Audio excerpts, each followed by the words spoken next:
Hello guys, आज की video में हम लोग 2021 की हाल ही में रिलीज हुई टिल डेथ मूवी का एक्सप्लेनेशन करने वाले हैं। इस मूवी को 5.8 का IMDb की रेटिंग और 89% रोटेन टोमेटोज मिला हुआ है। इस मूवी में आप लोग को एक ऐसा ट्विस्ट देखने को मिलेगा जो आप लोग को ये वीडियो लास्ट तक देखने पर मजबूर कर देगा। सो मूवी के स्टार्टिंग में हमें एमा नाम की एक औरत को दिखाया जाता है। वो अपने बॉयफ्रेंड टॉम के साथ में होती है। एमा पहले से शादीशुदा होती है और टॉम से उसके एक्स्ट्रा मैरिटल अफेयर्स होते हैं। एमा टॉम से अपने रिलेशनशिप के बारे में बात करने के लिए उसके घर आई होती है। एमा टॉम से ये कहते हैं कि अब आगे से ऐसा नहीं हो सकता है, हमें अब अपने रिलेशनशिप में दूरी बनानी होगी। टॉम एमा से बहुत प्यार करता है, मगर फिर भी एमा टॉम को एक दूसरे से दूर रहने को कहती है और सब खत्म हो गया कहकर एमा वहाँ से निकल जाती है। एमा का हस्बैंड एक बेहद ही फेमस और अमीर लॉयर होता है। एमा अपने हस्बैंड जिसका नाम मार्क होता है उसके ऑफिस में जाती है। आज दोनों की शादी की 10वीं सालगिरह होती है।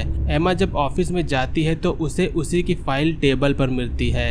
दरअसल एमा पर कई सालों पहले एक किलर ने उस पर हमला किया था। कुछ देर बाद उसका हस्बैंड मार्क भी आ जाता है। मार्क एमा को उस फाइल के साथ में देखता है और वो ये कहता है कि तुम इसे देखकर अपना स्ट्रेस मत बढ़ाया करो। इस केस का जिम्मा मार्क के पास में ही होता है। वो दोनों लोग अब वहाँ से निकलकर अपनी एनिवर्सरी को सेलिब्रेट करने के लिए लिफ्ट से नीचे जा रहे होते हैं और तभी वहाँ पर लिफ्ट में टॉम भी आ जाता है। टॉम भी इसी जगह पर लॉयर के पद पर काम करता है। एमा जब टॉम को देखती है तो वो किसी स्ट्रेंजर की तरह रिएक्ट करती है और टॉम भी ऐसा ही दिखाता है जैसे वो उसको नहीं जानता है। टॉम और मार्क दोनों लोग एक ही जगह पर काम करते हैं। मार्क की हरकतों से ऐसा लग रहा होता है कि शायद उसे टॉम और एमा के बीच के बारे में कुछ न कुछ जरूर पता है। अपनी एनिवर्सरी सेलिब्रेट करते वक्त मार्क एमा को एक डायमंड का हार गिफ्ट में देता है। उन दोनों की शादी को 10 साल बीत चुके होते हैं। एमा हमेशा किसी और ख्यालों में रहती है जिससे मार्क को नजरअंदाज जैसी फीलिंग होती है। दोनों लोग अब वहाँ से निकलते हैं। मार्क एमा की आंखों पर पट्टी बांधकर उसे एक सीक्रेट जगह पर ले जाता है और ये भी एक सरप्राइज ही होता है। एमा को बिल्कुल भी अंदाजा नहीं होता है कि मार्क उसे कहाँ पर ले जा रहा है। जब एमा अपने आंखों से पट्टी हटाती है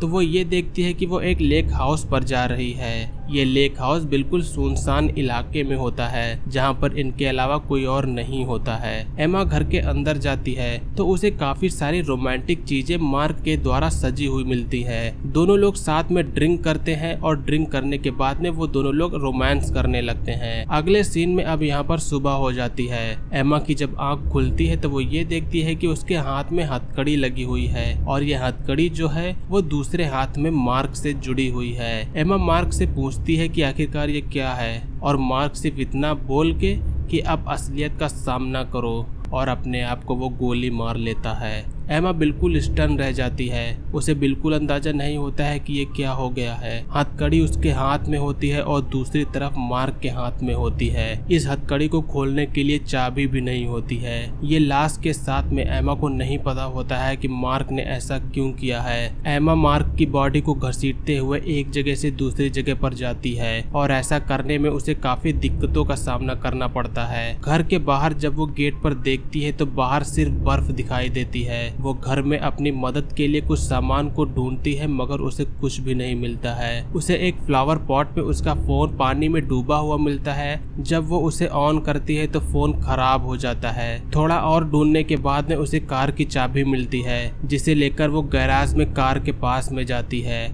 कार में चाबी लगाने के बाद में कार ऑन तो हो जाती है मगर कार स्टार्ट होकर तुरंत बंद हो जाती है क्योंकि मार्क ने पहले से ही कार से पेट्रोल निकाल दिया होता है। इतने में ही कार से एक टेप की आवाज आती है जिसमें मार्क ने अपनी रिकॉर्डिंग सेट की हुई थी। इस रिकॉर्डिंग से एमा को पता चलता है कि मार्क को टॉम और उसके अफेयर के बारे में पता है। एक बार फिर से एमा बॉडी को घसीटते हुए घर के अंदर जाती है जहां पर वो कुछ और टूल्स ढूंढने की कोशिश करती है मगर उसे कुछ भी नहीं मिलता है। मार्क ने एमा को सताने की पूरी तैयारी पहले ही करके रखी हुई है। थोड़ी देर बाद अब यहाँ पर एमा को दरवाजे पर किसी की हलचल सुनाई देती है और जब वो जाके दरवाजा खोलती है तो वहाँ पर टॉम होता है। एमा टॉम को देखकर काफी हैरान होती होती है। वो उससे पूछती है कि आखिरकार तुम यहाँ पर क्या कर रहे हो। टॉम ये कहता है कि तुमने ही तो मुझे यहाँ पर मैसेज करके बुलाया है। एमा ये कहती है कि मैंने तुम्हें कोई मैसेज नहीं किया है। टॉम एमा की शर्ट पर लगे खून को देखता है तो वो उससे पूछता है कि ये शर्ट पर खून कैसा है।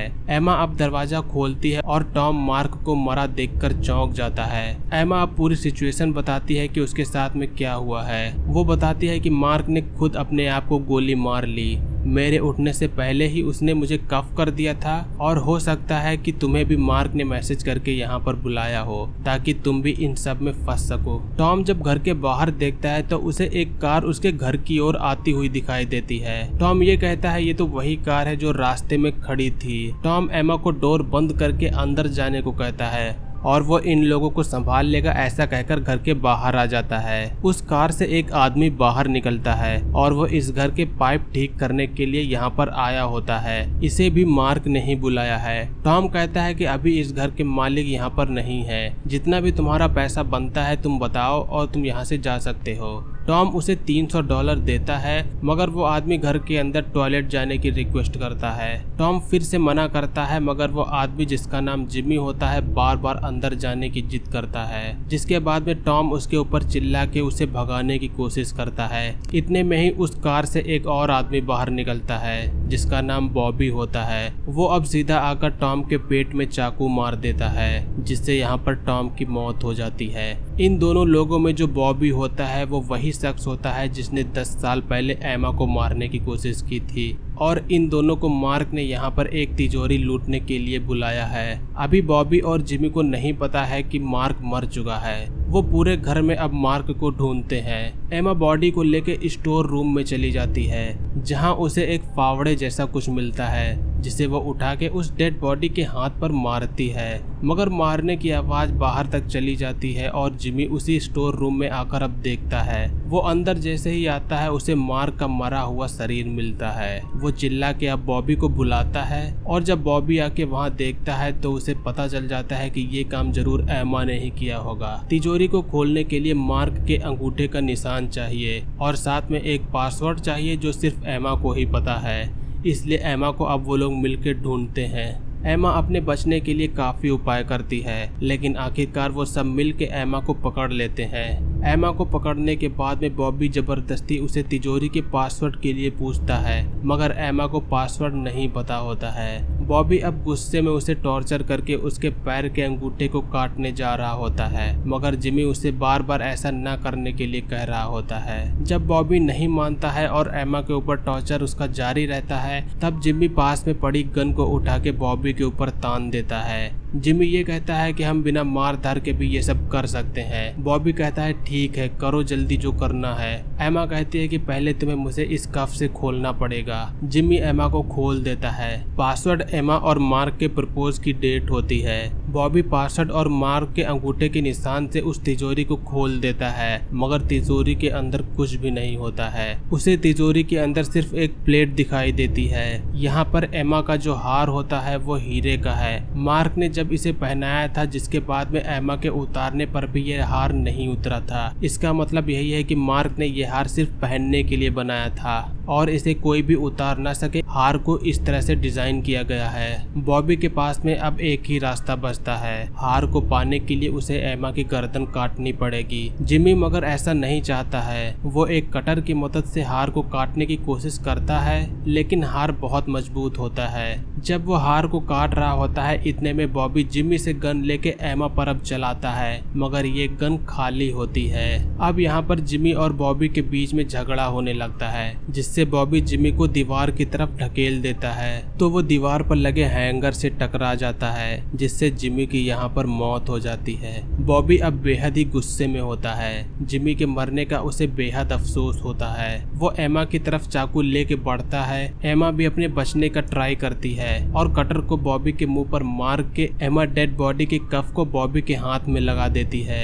एमा अब सीधा बाहर की ओर भागती है और दूसरी साइड बॉबी मार्क की बॉडी के साथ में कफ होता है। एमा बाहर जाकर सीधा बॉबी के कार में बैठती है। ज्यादा बर्फ होने के कारण उसकी कार डिसबैलेंस हो जाती है और कार फंस जाती है। बॉबी अभी भी मार्क की लाश को लेके एमा के पीछे पड़ा होता है और इधर एमा जमे हुए तालाब पर रेंग कर बॉबी से बच के जा रही होती है। बॉबी जल्दी से एमा के पीछे से आकर उस पे चाकू से हमला करता है, मगर निशाना चूक जाता है, जिससे तालाब की बर्फ में दरार पड़ जाती है और इसके बाद वहां की बर्फ टूट जाती है। बर्फ टूटने की वजह से वो सारे पानी के अंदर गिर जाते हैं। बॉबी मार्क की बॉडी से बंधा होता है, इसलिए वो नीचे डूबता चला जाता है और एमा तैर के सतह पर आ जाती है। बर्फ को वो चाकू की मदद से काट कर ऊपर आ जाती है और ऊपर आने के बाद में अपनी उंगली से रिंग को निकाल के पानी में फेंक देती है। अंत में यहाँ पर सिर्फ एमा बचती है और बाकी लोग सभी मर जाते हैं और यहीं पर मूवी का एंड होता है। सो दोस्तों, ये थी हमारी टिल डेथ मूवी का एक्सप्लेनेशन। मूवी अभी हाल ही में 2021 में रिलीज हुई है। उम्मीद करता हूँ कि आप लोगों को ये थ्रिलिंग मूवी काफी पसंद आई होगी। वीडियो अच्छी लगी हो तो वीडियो को लाइक करिएगा, चैनल पर नए हो तो सब्सक्राइब करिएगा। आज की वीडियो के लिए बस इतना ही, मिलेंगे अगली वीडियो में, तब तक के लिए बाय। जय हिंद, वंदे मातरम।